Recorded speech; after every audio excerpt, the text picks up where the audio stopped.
और अब बात करेंगे पड़ोसी देश पाकिस्तान की, जहां हुए आम चुनावों के नतीजे पाकिस्तान को स्थिरता की बजाय अस्थिरता की ओर धकेलते ज्यादा लग रहे हैं। पाकिस्तान की नेशनल असेंबली में त्रिशंकु जैसी स्थिति पैदा हो गई है। 8 फरवरी के हुए चुनाव में किसी भी दल को बहुमत स्पष्ट रूप से नहीं मिला है। सबसे ज्यादा सीटें निर्दलीय उम्मीदवारों ने हासिल कर ली है। यह अपने आप में बहुत ही अनूठा है। इनमें अधिकतर इंडिपेंडेंट जो जीते हैं वो इमरान खान के समर्थक बताए जा रहे हैं। इमरान की पार्टी पाकिस्तान की जो तहरीक इंसाफ पार्टी है यानी पीटीआई का चुनाव चिन्ह वहां के चुनाव आयोग ने जब्त कर लिया था। लिहाजा पीटीआई के उम्मीदवार अलग अलग चुनाव चिन्हों पर निर्दलीय के तौर पर लड़े और चुनाव में धांधली के तमाम आरोपों के बावजूद जोरदार जीत हासिल की। पाकिस्तान की नेशनल असेंबली में 336 सीटें हैं। इनमें से 266 उम्मीदवार सीधे मतदान से चुने जाते हैं। बाकी 70 सीटें आरक्षित होती हैं। इनमें से 60 महिलाओं के लिए और 10 गैर मुस्लिमों के लिए। ये आरक्षित सीटें बाद में पार्टियों द्वारा जीती गई सीटों के अनुपात में बांटी जाती हैं। 266 में से 265 सीटों के लिए मतदान कराया गया। एक उम्मीदवार के निधन से एक सीट पर मतदान नहीं हुआ। एक सीट का चुनाव परिणाम रोका गया है। 265 में से 101 सीटों पर निर्दलीय चुनाव जीते हैं, जिनमें से ज्यादातर इमरान के समर्थक हैं। इसके बाद नवाज शरीफ की पार्टी पाकिस्तान मुस्लिम लीग नवाज PMLN को 76 सीटें मिली हैं। इसी तरह एक पार्टी के तौर पर PMLN सबसे बड़ी पार्टी बनकर उभरी है। इसके बाद बिलावल भुट्टो जरदारी की पार्टी पाकिस्तान पीपुल्स पार्टी यानी PPP को 54 सीटें मिली हैं। मुत्ताहिदा कौमी मूवमेंट यानी MQM को 17 सीटें मिली हैं। अन्य दलों में जमीयत उलेमा इस्लाम JUI ने 4 सीटें, PML कायद ने 3, IPP और बलूचिस्तान नेशनल पार्टी BNP ने 2-2 सीटें जीती। साफ है किसी भी दल के पास बहुमत नहीं है। PML नवाज ने गठबंधन से सरकार बनाने की कवायद तेज कर दी है। जानकारी के मुताबिक पूर्ण बहुमत न होने के कारण नवाज शरीफ अब खुद सरकार बनाने के लिए आगे नहीं आ रहे और उन्होंने प्रधानमंत्री के तौर पर अपने भाई शहबाज शरीफ का नाम आगे किया है, जो चुनाव से पहले इमरान खान को हटाए जाने के बाद प्रधानमंत्री बन चुके हैं। PMLN ने गठबंधन के लिए बिलावल भुट्टो जरदारी की पार्टी PPP के साथ बातचीत तेज की है। शहबाज शरीफ ने इस बातचीत की पहल की। सूत्रों के मुताबिक शहबाज शरीफ को फिर से प्रधानमंत्री और बिलावल भुट्टो के पिता और पूर्व प्रधानमंत्री बेनज़ीर भुट्टो के पति आसिफ अली जरदारी को राष्ट्रपति का पद दिए जाने के फॉर्मूले पर बातचीत दोनों पक्षों में चल रही है। लेकिन ये सब अभी शुरुआती बातचीत है। जो कब तक पुख्ता हो पाएगी ये कहना फिलहाल मुश्किल है। इस बीच इमरान खान की पार्टी PTI के निर्दलीय लड़े कई उम्मीदवार चुनाव में धांधली के आरोपों को लेकर अब कोर्ट चले गए हैं। पाकिस्तान के अखबार डॉन के मुताबिक उनका आरोप है कि चुनाव अधिकारियों ने नेशनल असेंबली की कम से कम 18 सीटों के चुनाव नतीजे गलत तरीके से बदल दिए। इसके खिलाफ PTI समर्थकों ने पाकिस्तान में कई जगह विरोध प्रदर्शन भी किए हैं। कई और छोटी पार्टियों भी चुनाव में धांधली के ऐसे ही आरोप लगा रही हैं और पाकिस्तान में कई जगह प्रदर्शन भी कर रही हैं। इन्हें देखते हुए पुलिस और सेना ने लोगों के गैर कानूनी तौर पर जमा होने पर रोक लगा दी है। इस बीच PTI ने इंग्लैंड और अमेरिका में भी अपने समर्थकों से कहा कि वो पाकिस्तान के चुनाव में धांधली के मुद्दों पर वहां पर विरोध प्रदर्शन करें। पाकिस्तान के इन चुनावों ने इमरान खान की बढ़ती लोकप्रियता को नए सिरे से साबित कर दिया है, जिन्हें 4 अलग अलग मामलों में पाकिस्तान की अदालतों ने दोषी मानते हुए लंबी सजाएं दी हैं और वो पिछले साल मई से जेल में है। इमरान ने जेल से ये चुनाव लड़ा, लेकिन उनकी लोकप्रियता सड़कों पर खूब दिखी, जो इन चुनावों में वोटों में भी तब्दील हुई। इससे यह भी साबित हुआ कि पाकिस्तान की जनता का एक बड़ा हिस्सा मानता है कि इमरान को सियासी वजहों से जानबूझकर फंसाया गया है और उन्हें सजा करवाने के पीछे साजिश रही। यही वजह है कि इन चुनावों में इमरान के समर्थन में ये नारा खूब चला।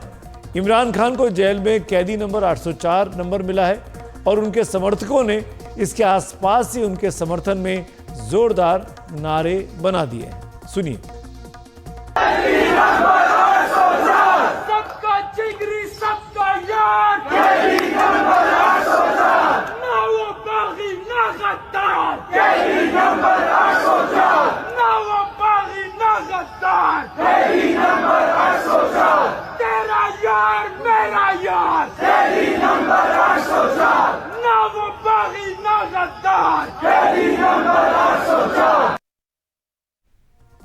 अब सवाल यह है कि क्या इमरान की ये लोकप्रियता पाकिस्तान में सबसे शक्तिशाली संस्था यानी वहाँ की सेना को किसी तरह के पुनर्विचार पर मजबूर कर सकती है? सबकी निगाहें पाकिस्तान के सेना अध्यक्ष जनरल असीम मुनीर के रुख पर अब लगी हुई हैं। ये किसी से छुपा नहीं है कि इमरान खान के साथ जो हुआ वो सेना के साथ उनके संबंधों के खराब होने का नतीजा था।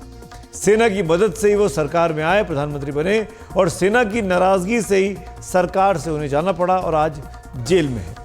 दरअसल पाकिस्तान में कोई भी चुनी हुई सरकार सेना को नज़रअंदाज नहीं कर सकती। पाकिस्तान के 75 साल के इतिहास में 34 साल सीधे तौर पर सेना का वहाँ पर शासन रहा है और इसके अलावा जब भी लोकतांत्रिक सरकार रही तो वो सेना की कठपुतली बनकर ही रही। ऐसे हालात में जब पाकिस्तान में एक बार फिर किसी दल को बहुमत नहीं मिला है तो पाकिस्तान में सेना की भूमिका फिर अहम हो जाएगी। पाकिस्तान के सेना अध्यक्ष जनरल असीम मुनीर और उनके करीबी जनरल PML नवाज और PPP के बीच गठबंधन की शर्तें तय करने में अहम भूमिका निभाएंगे। पाकिस्तान के राष्ट्रपति आरिफ अलवी को 29 फरवरी तक नेशनल असेंबली का नया सत्र बुला लेना है, लिहाजा अभी गठबंधन सरकार की शक्ल सूरत तय करने में कुछ दिन लग सकते हैं। पाकिस्तान के चुनाव के नतीजों पर बात करने के लिए इस वक्त मेरे साथ अब जुड़ रहे हैं अंतर्राष्ट्रीय मामलों के जानकार और ऑब्जर्वर रिसर्च फाउंडेशन के स्टडीज एंड फॉरेन पॉलिसी के वाइस प्रेसिडेंट प्रोफेसर हर्ष पंत। शुक्रिया पंत साहब बात करने के लिए। पहला सवाल तो यही कि पाकिस्तान के आम चुनाव के नतीजों को आप खुद किस तरीके से देखते हैं? ये जो हंग पार्लियामेंट बनी है, क्या आगे भी पाकिस्तान की राजनीतिक अस्थिरता का संकेत है? जी बिल्कुल। और मुझे लगता है कि एक न सिर्फ आने वाली अस्थिरता का संकेत है बल्कि एक बहुत यूनिक मोमेंट है पाकिस्तान की पॉलिटिक्स को लेकर, जिसमें हमने पहले ऐसा कभी नहीं देखा कि जिस तरफ सेना, जो कि पाकिस्तान का सबसे इम्पोर्टेंट इंस्टीट्यूशन रहा है, जिस तरफ सेना ले जाना चाहती है चुनाव को, उस तरफ चुनाव न जाए। और लोगों ने, जनता ने सड़कों पर उतरकर जिस तरह से PTI का समर्थन किया है, इमरान खान का समर्थन किया है, सारी कवायद के बावजूद ऐसा लगता है कि कहीं पर जो जनता है पाकिस्तान की वो थक चुकी है। जिस तरह से सेना ने और मेन स्ट्रीम पॉलिटिकल पार्टीज ने, उसमें दोनों PPP और और PML नवाज शामिल हैं, सब ने मिलकर जिस तरह से पाकिस्तान की जनता का माहौल उड़ाया और जिस तरह से एक मैनेज्ड डेमोक्रेसी को अभी तक प्रिवेल किया, कहीं पर वो थकावट हमको दिख रही है। और मुझे लगता है जो चुनावी रिजल्ट्स आए हैं, नतीजे आए हैं, एक तरह से एक आभास है कि कहीं पर जो जनता है वो ये कोशिश कर रही है कि अपनी तरह से लिमिटेड उसकी जो कैपेसिटी है उसमें भी बदलाव आए और एक यूनिक, एक इंडिपेंडेंट वॉइस को वो सपोर्ट करे। तो ये न सिर्फ एक तरह से कह रहे हैं हर्ष साहब। अब मेरा सवाल अगला यही है, सेना के इशारे पर ही पाकिस्तान की सरकारें चलती रही हैं। पहली बार आवाम ने अपने ताकत को दिखाई है और सेना को एक तरीके से अंगूठा दिखा दिया। सवाल ये कि क्या आवाम के इस मन को सेना समझेगी? सेना अपनी दखलंदाजी कम करेगी इस लोकतांत्रिक प्रोसेस में? देखिए, सेना, पाकिस्तान की सेना ने कभी भी इस बात का कभी अंदेशा और कभी इस तरह की कोई गुंजाइश छोड़ी नहीं कि वो सेकंड ऑर्डर प्रायोरिटी पर आए पाकिस्तान में। और उसके लिए ये कारण भी बिल्कुल उनके लिए, उनकी तरफ से जायज़ है कि अगर वो अपनी पावर को कम करते हैं तो फिर सिविलियंस, काफ़ी सारे ऐसे मुद्दे हैं जहां पर डिमांड करेंगे कि ट्रांसपेरेंसी आए। और एक पाकिस्तान की सेना ने ही एक तरह से पाकिस्तान को गढ़ा हुआ है पिछले 70 सालों से। तो कहीं पर एक आशंका भी बनी रहती है कि अगर पाकिस्तान की सेना कमजोर होती है तो पाकिस्तान का क्या हश्र होगा। उसका फायदा पाकिस्तान की सेना ने उठाया है। लेकिन आज जिस तरह की हम सिचुएशन देख रहे हैं, इसमें सेना को ये निर्णय लेना होगा कि वो किस हद तक आगे जाना चाहती है। अब देखिए, आपने जिसका जिक्र कर रहे थे आपकी, वो दोनों जो PPP और PMLN के बीच में जो वार्ता चल रही है, उसमें सेना अपनी दखलंदाजी कर रही है और सरकार बनाने की कोशिश कर रही है।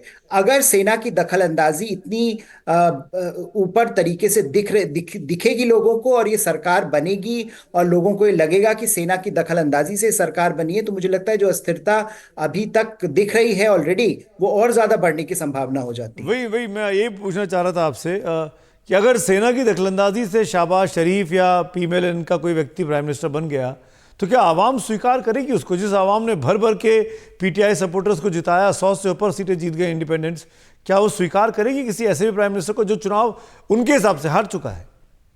बिल्कुल, मुझे लगता है लेजिटिमेसी का क्वेश्चन है। डेमोक्रेसी में अगर आप लेजिटिमेसी आपके पास नहीं है तो वो आपको पहले ही खोखला कर देती है। तो इसमें जब आप अभी जिस तरह की हम बयानबाजी देख रहे हैं, और एक तरह से आपने भी इसका जिक्र किया, और नवाज शरीफ भी इस बात को मान रहे हैं कि इसीलिए उन्होंने अपना नाम आगे नहीं बढ़ाया।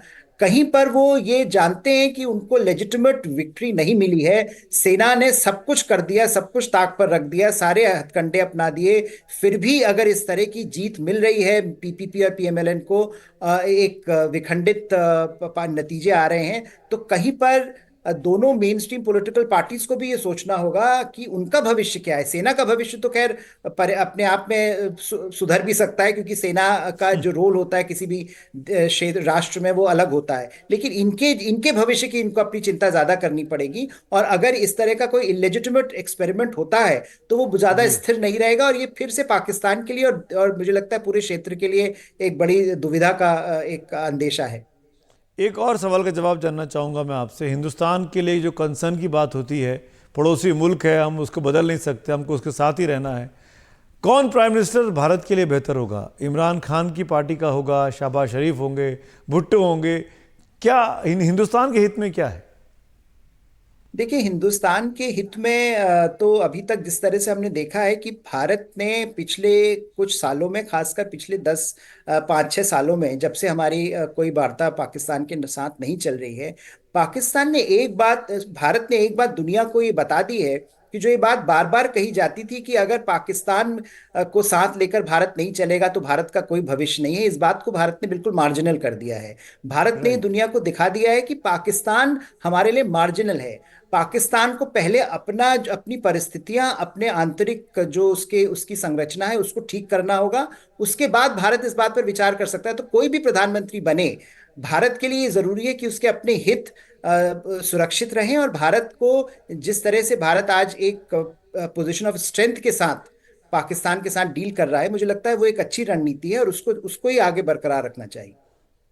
चलिए, बहुत बहुत शुक्रिया हमसे बात करने के लिए प्रोफेसर साहब। Thank you so much.